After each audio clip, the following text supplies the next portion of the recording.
ಭೂಮಿಯ ರಸವತ್ತಾಗಿಡುವ ರಾಸಾಯನಿಕ ಮುಕ್ತ ಬೆಳೆ ಬೆಳೆಯುವ ಪರಿಸರ ಸ್ನೇಹಿ ಪ್ರಗತಿಗೆ ಮುನ್ನುಡಿ ಸಾವಯವ ಕೃಷಿ ಸಾವಯವ ಕೃಷಿ ಸಾವಯವ ಕೃಷಿ. ಸಾವಯವ ಕೃಷಿ ಅನುಸರಿಸಲು ಸರ್ಕಾರ ಪ್ರೋತ್ಸಾಹ ನೀಡುತ್ತಿದೆ. ಅನ್ನದಾತನ ಅಂಗಳದಲ್ಲಿ ಮುಖ್ಯಮಂತ್ರಿ ಕಾರ್ಯಕ್ರಮದಿಂದ ಬನ್ನಿ ಸಾವಯವ ಕೃಷಿ ಮಾಡೋಣ, ಮುಂದಿನ ಪೀಳಿಗೆಗೆ ಭೂಮಿಯ ರಸವತ್ತತೆ ಉಳಿಸೋಣ.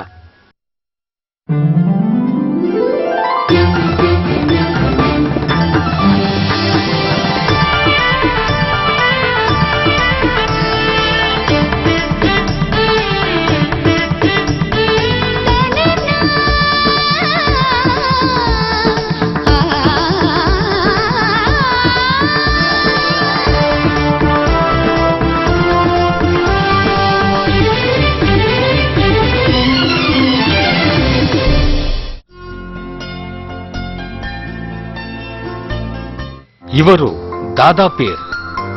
ಕರ್ನಾಟಕ ಪವರ್ ಲಿಫ್ಟಿಂಗ್ನಲ್ಲಿ ಬಹಳ ದೊಡ್ಡ ಹೆಸರು ಮಾಡಿದ್ದಾರೆ. ಪವರ್ ಲಿಫ್ಟಿಂಗ್ನಲ್ಲಿ ದೇಶದಾದ್ಯಂತ ಗಮನ ಸೆಳೆದ ದಾದಾ ಪೀರ್ ರಾಜ್ಯ ಮಟ್ಟದ ಸ್ಪರ್ಧೆಗಳಿಂದ ಎತ್ತರಕ್ಕೆ ಏರುತ್ತಾ ಸಾಗಿ ಅಂತಾರಾಷ್ಟ್ರೀಯ ಮಟ್ಟ ತಲುಪಿ ಅಲ್ಲಿ ಅನೇಕ ದಾಖಲೆಗಳನ್ನು ಬರೆದವರು. ಪವರ್ ಲಿಫ್ಟಿಂಗ್ನಲ್ಲಿ ಪರಾಕ್ರಮ ಮೆರೆದಿರುವ ದಾದಾ ಪೀರ್ ರವರಿಗೆ ಕರ್ನಾಟಕ ಸರ್ಕಾರ ಗುರುತಿಸಿ ಕ್ರೀಡಾ ಕ್ಷೇತ್ರದಲ್ಲೇ ಅತ್ಯುನ್ನತ ಪ್ರಶಸ್ತಿಯಾದ ಏಕಲವ್ಯ ಪ್ರಶಸ್ತಿಯನ್ನು ನೀಡಿ ಗೌರವಿಸಿದೆ.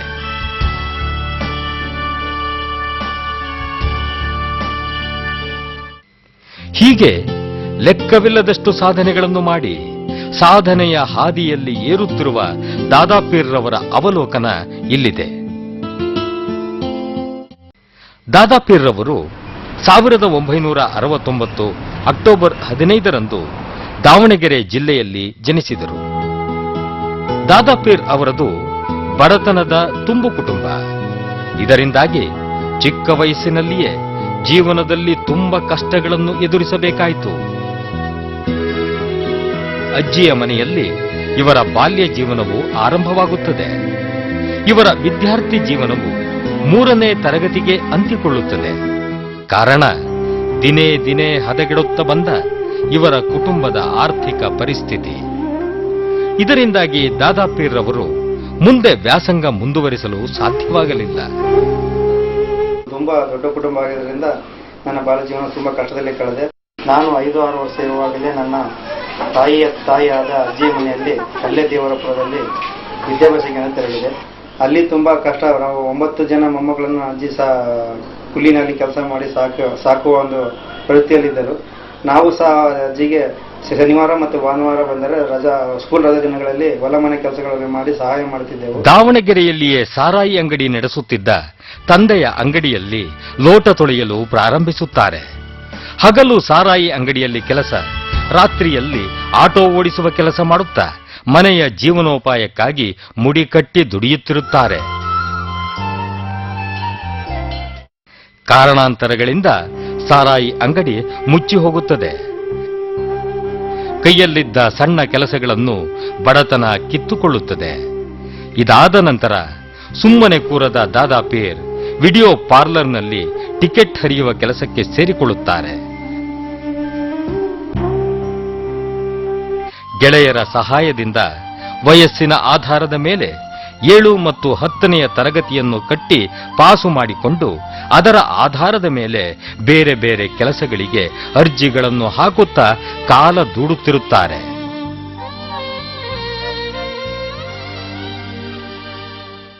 ನಾನು 1986ರಲ್ಲಿ ದಪ್ಪ ಇದ್ದೆ. ಆಗ ನಮ್ಮ ಮನ ಶರೀಫ್ ಅಂತೇಳಿ ಕಬಡ್ಡಿ ಪ್ಲೇಯರ್.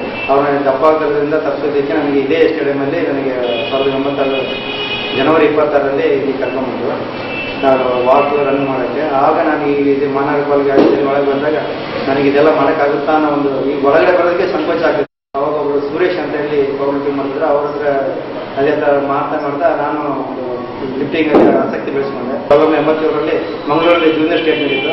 ಆ ಒಂದು ಸ್ಪರ್ಧೆಯಲ್ಲಿ ನಾನು ಭಾಗವಹಿಸಿ ಕಂಚಿನ ಪದಕವನ್ನು ಪಡೆದೆ. ಶ್ರೀ ಭೈರವೇಶ್ವರ ಜಿಮ್ನಾಶಿಯಂಗೆ ಸೇರಿದ ದಾದಾ ಪೀರ್ ತಾಲೀಮು ಮಾಡುತ್ತಾ ತಮಗೆ ಗೊತ್ತಿಲ್ಲದೆ ಪವರ್ ಲಿಫ್ಟಿಂಗ್ನಲ್ಲಿ ದಾದಾ ಎನಿಸಿಕೊಳ್ಳುತ್ತೇನೆಂದು ಭಾವಿಸಿರಲಿಲ್ಲ.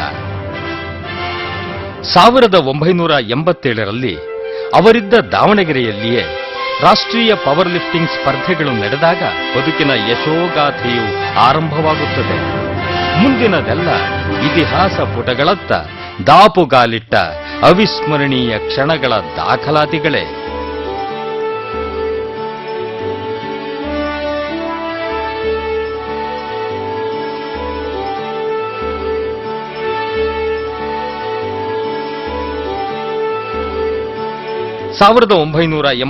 ಜುಲೈ, ಅಕ್ಟೋಬರ್, ಡಿಸೆಂಬರ್ ತಿಂಗಳುಗಳಲ್ಲಿ ರಾಜ್ಯ ಮಟ್ಟದ ಪವರ್ ಲಿಫ್ಟಿಂಗ್ ಚಾಂಪಿಯನ್ಶಿಪ್ಗಳಲ್ಲಿ ಸ್ಪರ್ಧಿಸಿ ಪದಕಗಳನ್ನು ಗೆದ್ದ ದಾದಾಪೀರ್.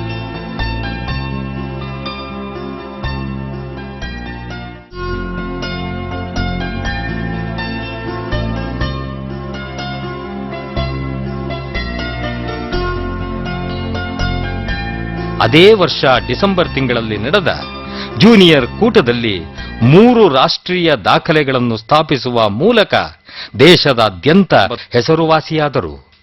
ದಾದಾಪೀರ್ ಬಗ್ಗೆ ಹೇಳ್ಬೇಕಪ್ಪ ಅಂದ್ರೆ ಬಹಳ ಸರಳ ಸಜ್ಜನಿಕೆಯ ವ್ಯಕ್ತಿತ್ವ, ಯಾರ ಸುದ್ದಿಗೆ ಹೋಗೋದಿಲ್ಲ, ಕ್ರೀಡೆನೇ ತನ್ನ ಉಸಿರು ಅನ್ನೋಂತ ಮಾಡ್ತಾ ಇದ್ದಾರೆ. ಪವರ್ ಲಿಫ್ಟಿಂಗ್ ಅಂದ್ರೆ ದಾದಾಪೀರ್ ಅಂದ್ರೆ ಪವರ್ ಲಿಫ್ಟಿಂಗ್. ಅವರು ಮಾಡದೇ ಇರ್ತಕ್ಕಂಥ ಯಾವುದೇ ಸ್ಪರ್ಧೆ ಇಲ್ಲ. ತಾಲೂಕು ಮಟ್ಟದಿಂದ ಹಿಡಿದು ವಿಶ್ವ ಮಟ್ಟದವರೆಗೂ ಒಂದಿಲ್ಲ ಒಂದು ಮೆಡಲ್. ಇದರಲ್ಲಿ ಗಮನಿಸಬೇಕಾದ ಒಂದು ವಿಷಯವೆಂದರೆ 1992ರಲ್ಲಿ ದಾದಾಪೀರ್ ನಿರ್ಮಿಸಿದ ಕೆಲವು ದಾಖಲೆಗಳನ್ನು ಇಂದಿನವರೆಗೂ ಯಾರಿಂದಲೂ ಅಳಿಸಲು ಸಾಧ್ಯವಾಗಿಲ್ಲ.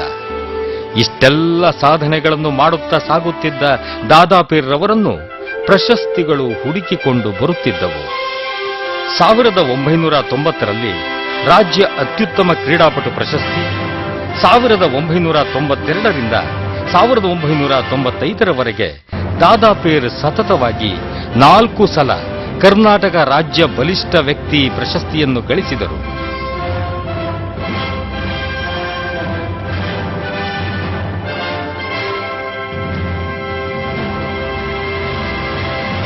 ನಾನು ಮೊಟ್ಟ ಮೊದಲಿಗೆ ನಾನು ಭಾರತ ತಂಡಕ್ಕೆ ಆಯ್ಕೆ ಆದಾಗ ಹೋಗುವಾಗ ನನಗೆ ಆ್ಯಕ್ಚುಲಿ ಫ್ಲೈಟಲ್ಲಿ ಹೋಗುವಾಗ ಒಂದು ಶೂ ಹಾಕಬೇಕು ಅನ್ನೋ ಒಂದು ಪದ್ಧತಿ ಇದೆ. ನನ್ನಲ್ಲಿ ಆಗ ಚಪ್ಪಲ್ ಇತ್ತು.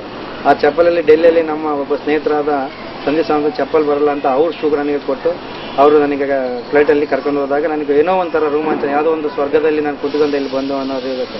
ಬೆಂಗಳೂರಿನಲ್ಲಿ 1992ರಲ್ಲಿ ನಡೆದ ರಾಜ್ಯ ಮಟ್ಟದ ಜೂನಿಯರ್ ಪವರ್ ಲಿಫ್ಟಿಂಗ್ ಚಾಂಪಿಯನ್ಶಿಪ್ನ 60 ಕೆಜಿ ವಿಭಾಗದಲ್ಲಿ 615 ಕೆಜಿ ಭಾರ ಎತ್ತಿ 4 ರಾಷ್ಟ್ರೀಯ ದಾಖಲೆ ಸ್ಥಾಪಿಸಿದರು. ಇದೇ ಸಂದರ್ಭದಲ್ಲಿ ತಮ್ಮ ದೇಹದ ತೂಕಕ್ಕಿಂತ 10 ಪಟ್ಟು ಹೆಚ್ಚು ಭಾರ ಎತ್ತಿ ನೂತನ ದಾಖಲೆ ಮಾಡಿದ ಗೌರವಕ್ಕೆ ಪಾತ್ರರಾದರು.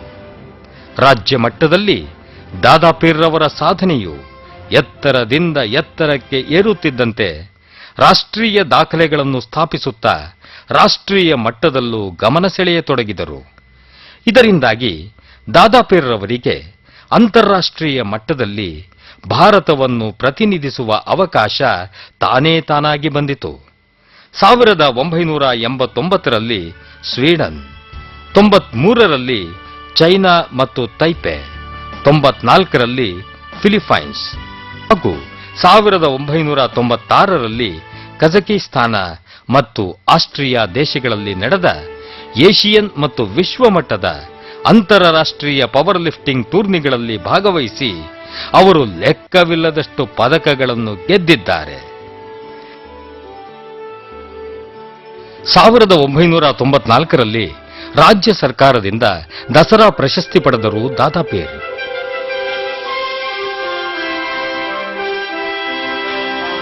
ಸಾಧನೆಗೊಳಿಸಿ ಎಜೆ ಆನಂದನ್ ಅಂತ ಯುವಜನ ಕ್ರೀಡಾ ಇಲಾಖೆಯ ಕಮಿಷನರ್ ಆಗಿದ್ದರು. ಅವರು ನನಗೆ ಪೊಲೀಸ್ ಇಲಾಖೆಯಲ್ಲಿ ಉದ್ಯೋಗ ಕೊಟ್ಟರು. ಪೊಲೀಸ್ ಇಲಾಖೆ ಉದ್ಯೋಗ ಕೊಟ್ಟ ನಂತರ ನಾನು ಅನೇಕ ಬಾರಿ ಅಂತಾರಾಷ್ಟ್ರೀಯ ಮತ್ತು ರಾಷ್ಟ್ರೀಯ ಮಟ್ಟದಲ್ಲಿ ಪದಕ ಪಡೆಯಲು ಒಂದು ಯಶಸ್ಸಿಗೆ ನನ್ನ ಇಲಾಖೆ ಕಾರಣ ಆಯಿತು. ನನ್ನ ಇಲಾಖೆಯ ಬಗ್ಗೆ ನಾನು ಹೆಮ್ಮೆ ಆಗಿ ಅದನ್ನು ಹೇಳುವಂಥ ಒಂದು ಖುಷಿ ಅನಿಸುತ್ತೆ. ನಾನು ಪೊಲೀಸ್ ಇಲಾಖೆಯಲ್ಲಿ ಬರಲಿಲ್ಲ ಅಂದರೆ ಇಷ್ಟೊಂದು ಸಾಧನೆ, ಇಷ್ಟೊಂದು ಶಿಷ್ಯಗಳನ್ನು ಗಳಿಸೋದು ತುಂಬ ಕಷ್ಟ ಆಗ್ತಾ ಇತ್ತು. ನನ್ನೇನೇ ಯಶಸ್ಸಿಗೆ ಕಾರಣಕರ್ತರಾಗಿ ನನ್ನ ಇಲಾಖೆ ಮತ್ತು ನನ್ನ ಸ್ನೇಹಿತರು ಮತ್ತು ನನ್ನ ಶಿಷ್ಯರ ಬಗ್ಗೆ ಕಾರಣಕರ್ತರು, ಅದು ನನ್ನ ತಂದೆ ತಾಯಿ, ಅಣ್ಣ ತಮ್ಮ, ನನ್ನ ಗುರು ಹಿರಿಯರೇ ಕಾರಣ ಅಂತ ನಾನು ಹೇಳ್ತೀನಿ.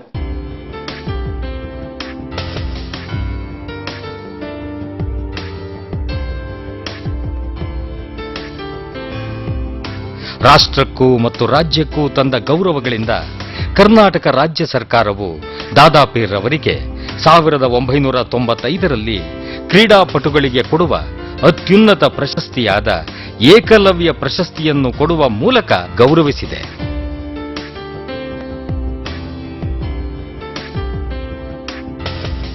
ಇವರು ಕರ್ತವ್ಯವನ್ನು ತುಂಬಾ ಮೆಚ್ಚಿದರೆ, ಕರ್ತವ್ಯಕ್ಕೆ ಅಷ್ಟೇ ನಿಷ್ಠೆ ತೋರಿಸ್ತಾರೆ ಇವರು. ದಾದಾಪೀರ್ ಅವರ ಮನೆಯಲ್ಲಿ 2 ಏಕಲವ್ಯ ಪ್ರಶಸ್ತಿ ಪಡೆದುಕೊಂಡಿರುವುದು ಗಮನಾರ್ಹ.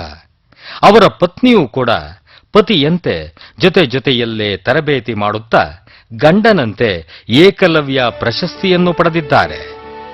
ದಾದಾಪೀರ್ ಬದುಕಿನಲ್ಲಿ ಒಂದು ಆಶ್ಚರ್ಯವೆಂದರೆ ಪತ್ನಿ ಶೈಲಜಾ ಕೂಡ ದಾದಾಪೀರ್ ಅವರಂತೆಯೇ ಪವರ್ ಲಿಫ್ಟಿಂಗ್ ಕ್ರೀಡಾ ಕ್ಷೇತ್ರದಲ್ಲಿ ಇದ್ದಾರೆ. ಕ್ರೀಡೆಯಿಂದಾಗಿಯೇ ಬಾಂಧವ್ಯ ಬೆಳೆದಿದ್ದರಿಂದ ಧರ್ಮವನ್ನು ಮೀರಿ ಕ್ರೀಡಾ ಧರ್ಮದ ಮೂಲಕ ದಾಂಪತ್ಯ ಜೀವನಕ್ಕೆ ಅಡಿಯಿಟ್ಟ ಕ್ರೀಡಾಪಟುಗಳು ಸಾಮರಸ್ಯಕ್ಕೆ ನಾಂದಿ ಹಾಡಿದ್ದಾರೆ. ಶೈಲಜಾರವರು ಪತಿಗಿಂತ ಕಮ್ಮಿ ಏನಲ್ಲ. ಅವರೂ ಸಹ ಪವರ್ ಲಿಫ್ಟಿಂಗ್ನಲ್ಲಿ ಅನೇಕ ಸಾಧನೆಗಳನ್ನು ಮಾಡಿ ರಾಜ್ಯ, ರಾಷ್ಟ್ರ ಮತ್ತು ಅಂತಾರಾಷ್ಟ್ರೀಯ ಮಟ್ಟಗಳಲ್ಲಿ ಅನೇಕ ಪದಕಗಳನ್ನು ಗೆದ್ದಿದ್ದಾರೆ. 2001ರಲ್ಲಿ ಕರ್ನಾಟಕ ಸರ್ಕಾರದಿಂದ ಏಕಲವ್ಯ ಪ್ರಶಸ್ತಿ ಪಡೆದುಕೊಂಡವರು. ಈ ಮೂಲಕ ದಾದಾಪೀರ್ ಮತ್ತು ಶೈಲಜಾ ಏಕಲವ್ಯ ಪ್ರಶಸ್ತಿ ಪಡೆದ ರಾಜ್ಯದ ಅಪರೂಪದ ದಂಪತಿಗಳಾಗಿದ್ದಾರೆ. ಇದೇ ಸ್ಟೇಡಿಯಂ ಅಲ್ಲಿ ಗ್ರೌಂಡ್ ಅಲ್ಲಿ ಪ್ರಾಕ್ಟೀಸ್ ಮಾಡುವಾಗ ದಾದಾಪೀರ್ ಹೆಸರು ಕೇಳ್ತಾ ಇದ್ದೆ ಅಷ್ಟೇ ನಾನು. ಅವ್ರು ಅವಾಗನೇ ಅಲ್ಲಿ ಇಂಟರ್ನ್ಯಾಷನಲ್ ಮೆಡಲ್ ಎಲ್ಲ ಮಾಡಿದ್ರು. ಬಟ್ ಯಾರು ದಾದಾಪೀರ್ ಅಂತ ನೋಡಿದಿಲ್ಲ. ನನ್ನ ಗೆಸ್ಸಿಂಗು ದಾದಾಪೀರ್ ಅಂದ್ರೆ ಎತ್ತರ ದಪ್ಪ ಇರ್ತಾರಂತ ಒಂದು ಗೆಸ್ಸಿಂಗ್ ಮಾಡಿದ್ರು. ಬಟ್ ಇವರು ನೋಡಿದ ತಕ್ಷಣ ಆಶ್ಚರ್ಯ ಆಯಿತು. 91ರಿಂದ ಪರಿಚಯ ಆಯಿತು. ಅವರು ಪವರ್ ಲಿಫ್ಟಿಂಗ್ ಉನ್ನತ ಸ್ಥಾನದಲ್ಲಿದ್ದರು. ನಾವು ಒಂದು ಸ್ವಲ್ಪ ಬೇಕೋ ಬೇಡ ಅಂತ ಲಿಫ್ಟಿಂಗ್ ಮಾಡ್ತಿದ್ವಿ. ಅವಾಗ ಅವ್ರು ಪರಿಚಯ ಆಗಿಬಿಟ್ಟು ಅವ್ರು ಹೇಳಿದ್ರು, ಒಳ್ಳೆ ಅಚೀವ್ಮೆಂಟ್ ಇದೆ ನಿಮಗೆ, ಪವರ್ ಲಿಫ್ಟಿಂಗಲ್ಲೇ ಮುಂದುವರಿರಿ, ನಾನು ಬೇಕಾದ್ರೆ ಕೋಚಿಂಗ್ ಕೊಡ್ತೀನಿ ಅಂತ ಪ್ರಾಕ್ಟೀಸ್ ಕೊಟ್ಟು ನಮ್ಮನ್ನು ಒಳ್ಳೆ ಉನ್ನತ ಸ್ಥಾನಕ್ಕೆ ಕರ್ಕೊಂಡು. ಇಂತಹ ಅಪರೂಪದ ಜೋಡಿ ಸದ್ಯಕ್ಕೆ ದಾವಣಗೆರೆ ಜಿಲ್ಲಾ ಸಶಸ್ತ್ರ ಮೀಸಲು ಪಡೆ ಮುಖ್ಯ ಪೇದೆಗಳಾಗಿ ಕಾರ್ಯನಿರ್ವಹಿಸುತ್ತಿದ್ದಾರೆ. ಈ ದಂಪತಿಗಳಿಗೆ ಸಹನಾ ಭಾನು ಹಾಗೂ ಸುಜಿಲ್ ಅಹ್ಮದ್ ಎಂಬ ಪುಟ್ಟ ಮಕ್ಕಳಿದ್ದಾರೆ.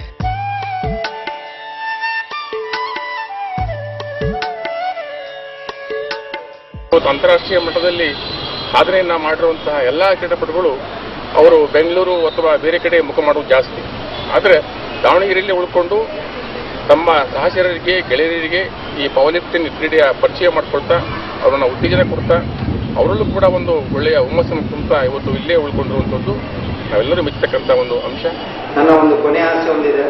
ಅದು ಒಂದು ದಾವಣಗೆರೆ ನಗರದಲ್ಲಿ ಒಂದು ಪವರ್ ಲಿಫ್ಟಿಂಗ್ ಅಕಾಡೆಮಿ ಮಾಡಬೇಕು ಅನ್ನೋ ಒಂದು ಆಸೆ, ಮಹದಾಸೆ ಇದೆ ನನಗೆ. ಸರ್ಕಾರ ಎಲ್ಲ ಪ್ರಶಸ್ತಿಗಳನ್ನು ನೀಡಿ ಗೌರವಿಸಿದೆ. ಒಂದು ಪ್ರಶಸ್ತಿ ಮಾತ್ರ ಬಾಕಿ ಇದೆ. ಆ ಪ್ರಶಸ್ತಿಯ ನಿರೀಕ್ಷೆಯಲ್ಲಿ ನಾ ಇದ್ದೇನೆ.